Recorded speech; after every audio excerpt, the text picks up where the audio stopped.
After the events of this weekend and pipe bombs and a shooting at a synagogue, some have wondered who's to blame for all the heated political rhetoric in America, while the media wants to say they have nothing to do with it. Is that true?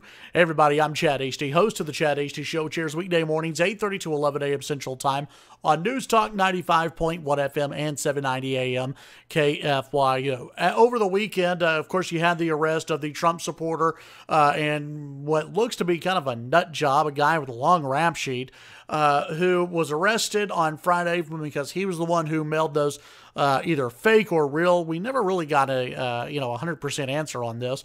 Either fake or real pipe bombs to Democratic figures. And then on Saturday, a horrible mass shooting at a synagogue in Pittsburgh.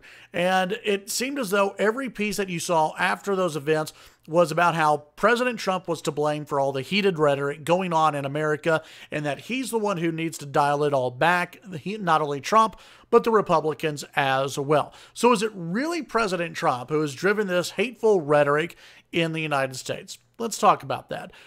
First, Donald Trump is not anti-Semitic. His daughter is Jewish. His son-in-law, who he adores, is Jewish. The president has never, to my knowledge, said anything anti-Semitic at all. He has never nodded in that direction. He has gone out and tried to, really campaign for the Jewish vote. He did that in 2016. He has been very pro-Israel. So this idea that Donald Trump is somehow anti-Semitic just doesn't connect. Not sure where the media gets that.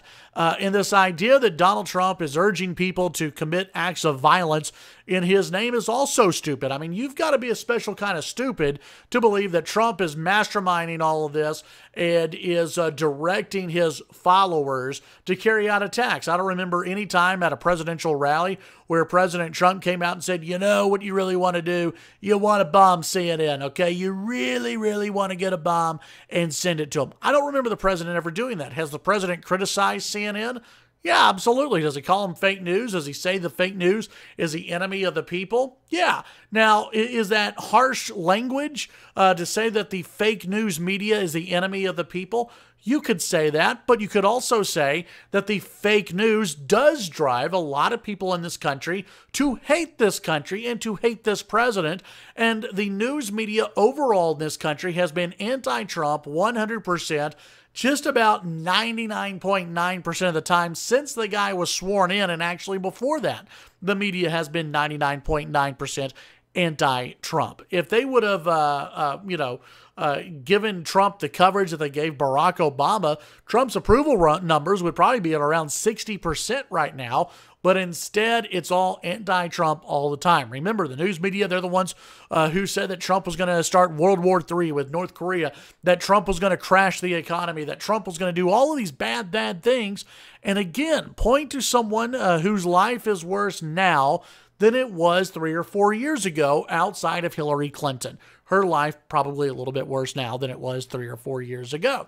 But other than her, who? Who has been really hurt by this president? Can't see anybody who's been hurt by the policies of this president. Let's also talk about some of the language and rhetoric used by the media when they talk about the racist Republicans, the homophobic Republicans, the misogynistic Republicans, all of this language that is lashed out at Republicans. Listen, there is a lot of heated political rhetoric out there. You see a lot of it on Twitter, a lot of it on social media, but you also see a lot of it thrown through the media in the form of commentators and everyone else on CNN, Fox News, MSNBC, and others who are just adding to it, and there's no pushback. Today, by the way, on Monday, there was a lady on CNN who said that Donald Trump had radicalized more people than ISIS.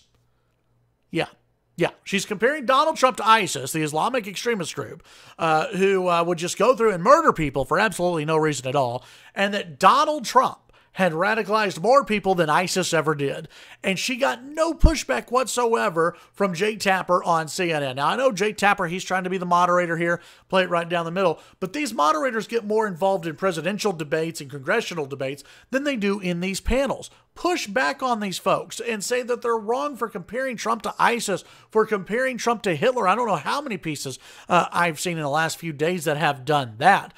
Listen, there's a lot of blame to go around. Personally, I think one of the main reasons we have so much heated rhetoric in the United States right now is because of social media, and I'm on social media. I love social media. At times I hate it. But I think that's one of the big reasons why we have all this divide out there, is because people, the keyboard warriors, can sit behind the computer screen and type out whatever the hell they want to in the comment section on YouTube, or comment or say whatever they want to on Twitter or on Facebook or any other social media platform. There's a lot of blame to go around, and I think everyone shares in that blame. Republicans, Democrats, and yes, you guys in the national news media as well. Tune in to the Chad Hasty Show weekday mornings, 8:30 to 11 a.m. Central Time on News Talk KFYO.